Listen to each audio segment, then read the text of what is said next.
ના ના આવું કરતા જ નથી તો ક્યાંથી ખાવ હું? તમે પત્રકાર છો, તમારું કામ પ્રિન્ટ કરવાનું છે. તમે ખીચામ નાખીને બોગસ નોટો લઈને જવાનું કામ થોડું હોય. મને મારો ભાઈ જે કામ કરતો હોય એ જ ખબર હોય કે એ જ કરવાનું. 100% ષડયંત્ર હોય. આ બધા પાસે જો સારું હોય ને ત્યાં ગંદકી હોય જ.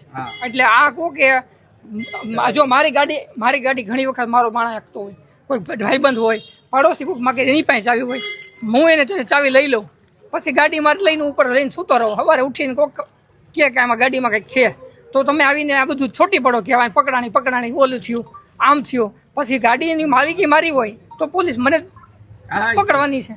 આ વસ્તુ બને. અને હું ઘણા ભેગા જતો બરોબર, મારી ભેગો કોઈ માણસ આવું કરતો હોય અને અમને ફસાવવા માટે આવું કરતો, ઘણું બધું બની શકે આ સમાજની અંદર કલ્પના સિવાય.